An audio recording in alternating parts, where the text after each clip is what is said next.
Isang batang babaeng nakitang wala ng buhay sa damuhan sa Lamitan, Basilan. Hinihinalang ginahasa ang biktima bago pinatay. Saksi si CJ Turida ng GMA Regional TV. Natagpuang patay ang 9 na taong gulang na babae sa Lamitan City, Basilan. Ayon sa investigasyon, pasado alas 7 ng gabi nitong Martes, nang magpaalam ang bata sa kanyang kapatid para kumuha ng mga nahulog na mangga sa kapitbahay pero hindi na nakauwi. Makalipas ang 6 na oras, natagpuan ang bangkay ng bata sa damuhan at nakatali sa kanyang leeg ang suot na pajama.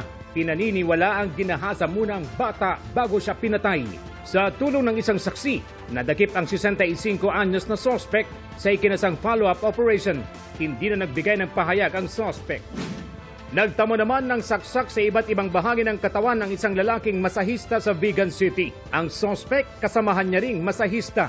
Base sa investigasyon ng pulisya, nakarinig ang ilan sa kanilang kasamahan na nagtatalo ang dalawa sa kwartong tinutuluyan nila sa isang inn. Hindi pa malinaw ang ugat ng alitan.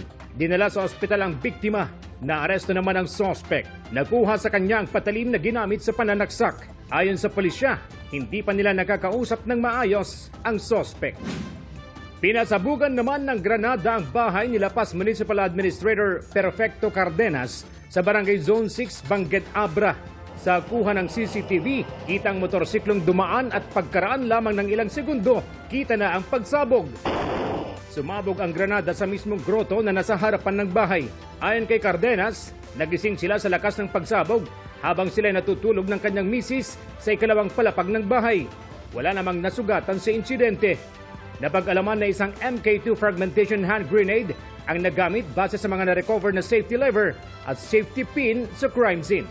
Iniimbestigahan ng pulisya ang pangunahing motibo at pagkakakilanlan ng mga suspect.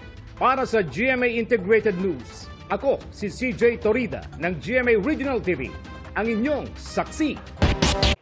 Mga kapuso, sama-sama tayong maging saksi. Mag-subscribe sa GMA Integrated News sa YouTube at para sa mga kapuso abroad, samahan niyo kami sa GMA Pinoy TV at sa www.gmanews.tv.